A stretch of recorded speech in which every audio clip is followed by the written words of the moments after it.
जग्गू कौवा बहुत कमजोर हो गया था। वो दूसरे बच्चों के साथ खेलने घर से तो चला जाता, मगर किसी पेड़ के नीचे जाकर बैठा रहता। वो बच्चों को खेलते हुए देखता रहता। जब स्कूल में छोटे पक्षियों के उड़ने की रेस होती तो जग्गू हमेशा हारता, क्योंकि वो कमजोर होने की वजह से थक जाता। वो कमजोर इसलिए था कि वो कुछ भी नहीं खाता था। जो भी खाने की चीज होती वो उसमें नुक्स निकालता। जग्गू जग्गू बेटा, लो तेरे पापा फल लेके आए हैं, फल खा लो। नहीं, मैं नहीं खाऊंगा, मुझे दाना खाना है। लो फिर तुम दाना ही खा लो। ये दाना सूखा है, मैं ये नहीं खाऊंगा। वो बच्चा था, मगर उसके माता पिता कालू कौवा और गोरी कौवी उससे भी बड़े बच्चे बन जाते थे। जग्गू के पापा, एक बार आना, देखो जग्गू फल नहीं खा रहा। कालू कौवा जग्गू के पापा दौड़ा दौड़ा आता और डंडा उठाकर उसे मारने लगता।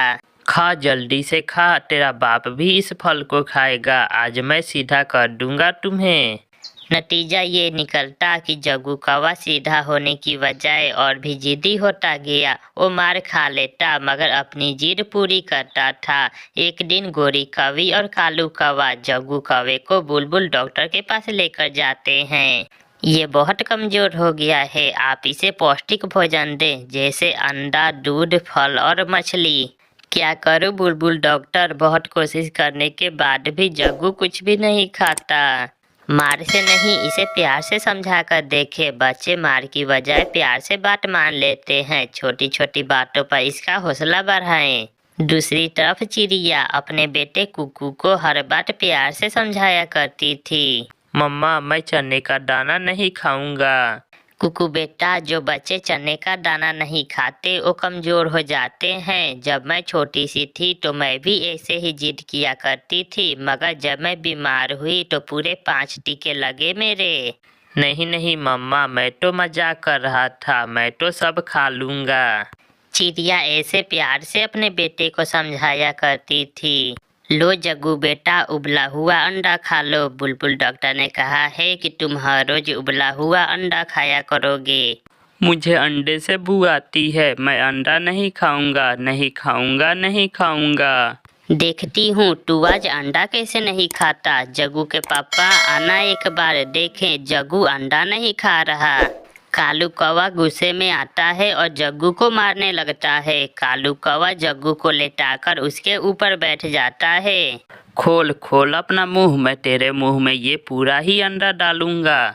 कुकू बेटा, मैं अभी आई, ये कौवों के घर से कैसा शोर आ रहा है। शोर सुनकर पड़ोसन चिड़िया कौवों के घर आती है। कालू कालू, शर्म करो, छोड़ो बच्चे को, कैसे मारपीट कर रहे हो बच्चे के साथ। चिड़िया, तुम नहीं जानती हो इस बच्चे को, इसने हमारे नाक में दम कर रखा है, ना कुछ खाता है ना पीता है, और ये सारा पैसा दवा में लगवा देता है हमारा। कालू, छोड़ो इसे। चिड़िया जग्गू को एक तरफ कर लेती है। बच्चे को मारने या ऐसे डांटने से और बिगड़ जाते हैं, इसे प्यार से समझाओ। चलो जग्गू, मेरे साथ चलो बेटा।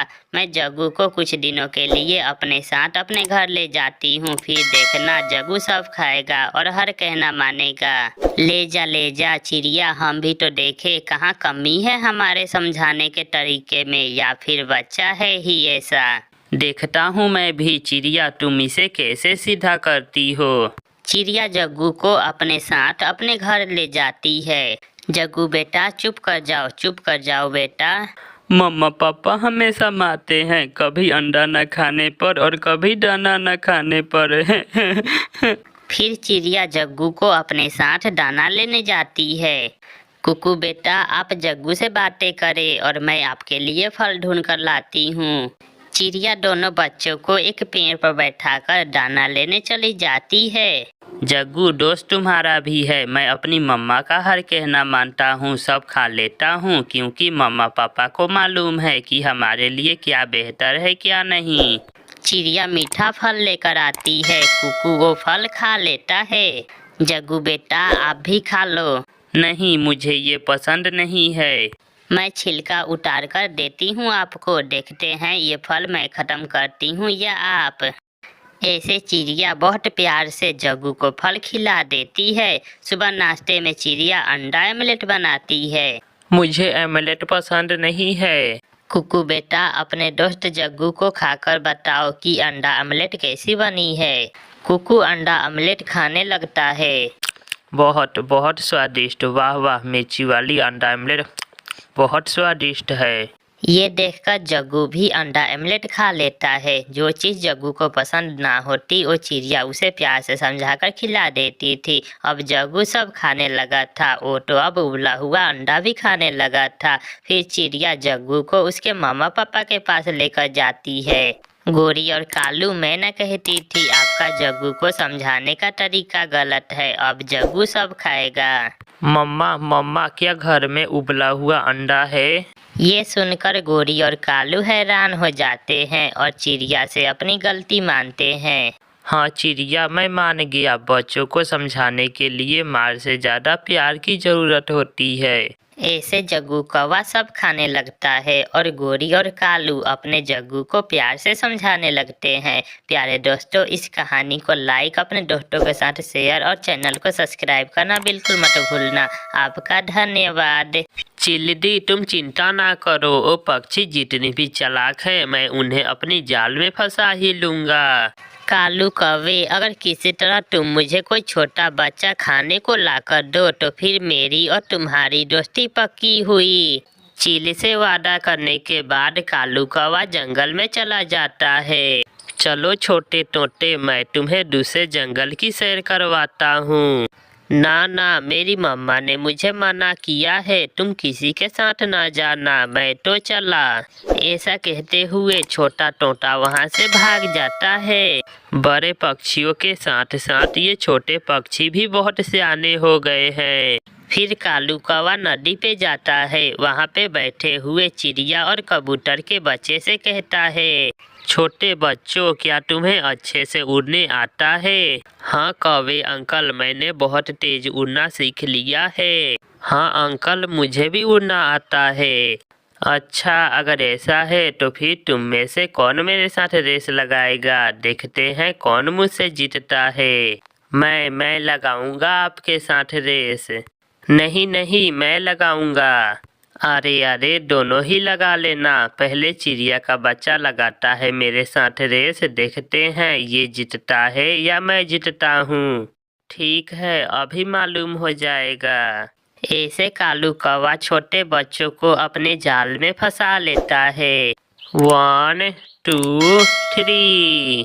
फिर कालू और कुकू दोनों उड़ते हैं। कुकू बहुत तेजी से उड़ रहा था। कालू तो कुकू को थोड़ा और आगे ले जाना चाहता था, इसलिए वो कुकू से थोड़ा पीछे पीछे ही उड़ रहा था। ऐसे कालू कौवा चिड़िया के बच्चे को वीराने में ले जाता है। मैं जीत गया, मैं जीत गया, मैं कौवे अंकल आपसे जीत गया, आप हार गए। छोटे चिड़िया के बच्चे, तुम जीतकर भी हार गए। फिर कौवा चिड़िया के बच्चे को पकड़ लेता है और उसे लेकर पहाड़ों की तरफ उड़ता है। छोड़ दो, मुझे छोड़ दो, आप मुझे कहाँ लेके जा रहे हैं? जब काफी देर तक कुकू वापस नहीं आता और ना ही कौवा, तो किकी भागा भागा कुकू के घर जाता है। आंटी आंटी, एक कौवा कुकू को रेस लगाने के बहाने कहीं दूर ले गया और अभी तक कुकू लौट कर नहीं आया। ये सुनकर मम्मा चिड़िया डर जाती है। ओ शैतान कौवा, मेरे बच्चे को कहाँ ले गया है? फिर मामा चिड़िया जल्दी से उड़ती है और कबूतर के पास जाती है और उसे सारी बात बताती है। समय बहुत कम है, अगर देर हो गई तो कौवा मेरे बच्चे को नुकसान पहुंचा देगा। हमें पहाड़ों की तरफ जाना होगा। फिर कबूतर और चिड़िया पहाड़ों की तरफ चले जाते हैं। ये चिल्दी कहाँ चली गई? मैं यहाँ बैठकर चिल्दी का इंतजार करता हूँ। आज तो मेरे चिल्दी से पक्के संबंध बन जाएंगे। अगर मेरी मम्मा को मालूम हो गया कि तुमने मुझे पकड़ा है तो मेरी मम्मा आपको बहुत मारेगी। मालूम होगा तो फिर ही ना, मैं अभी तुम्हें रस्सी से बांध दूंगा और फिर मेरी चील दोस्त तुम्हारा शोरबा बनाकर पिएगी। फिर कालू कुकू को रस्सी से बांधने लगता है, मगर कुकू कालू के हाथ से छूटकर एक गिरे हुए पेड़ की खोखर में घुस जाता है। वो खोखर बहुत छोटी थी। कालू बहुत कोशिश करता है मगर वो उस सुराख में घुस नहीं पाता। छोटी चिड़िया के बच्चे जल्दी से बाहर आ जाओ वरना तुम यहीं मरोगे। मैं इस खोखर को बाहर से बंद कर दूंगा। तुम धोखेबाज हो, तुम बहुत बुरे हो। चिड़िया और कबूतर दूर से ही कालू कौवे को उस गिरे हुए पेड़ के पास देख लेते हैं। वो वहां पहुंच जाते हैं। कौवे, दुष्ट कौवे, मेरा कुकू कहाँ है? मुझे क्या मालूम। कुकू भी अपनी मम्मा की आवाज सुन लेता है। मम्मा, मैं यहाँ हूँ इस पेड़ की खोखर में। ये सुनकर मामा चिड़िया को हौसला मिलता है कि उसका बेटा अभी तक जिंदा है। फिर कबूतर और चिड़िया कालू कौवे को मारना शुरू करते हैं। कुकू बेटा, आप बाहर आ जाओ, आपकी मम्मा आ गई है। अब ये कौवा आपका कुछ नहीं बिगाड़ सकता। कुकू आहिस्ता आहिस्ता उस खोखर से बाहर आ जाता है। मुझे माफ कर दो, मैं फिर कभी दोबारा ऐसी गलती नहीं करूँगा। दूसरों के बच्चों पर अगर तुम्हें दया नहीं आती तो हमें भी तुम पर दया नहीं आती। फिर चिड़िया और कबूतर कौवे को उस पेड़ की खोखर में ढकेल कर बाहर से सुराख बंद कर देते हैं। अब तुम इसी खोखर में मरोगे। तुम्हारे जैसे बुरे कौवे का यही अंजाम होना चाहिए। चिड़िया अपने बेटे को सुरक्षित लेकर वहां से चली जाती है। कुकू ने हिम्मत से काम लिया और डरने की बजाय हिम्मत दिखाई और अपनी जान बचाई। प्यारे दोस्तों, इस कहानी को लाइक, अपने दोस्तों के साथ शेयर और चैनल को सब्सक्राइब करना बिल्कुल मत भूलना। आपका धन्यवाद।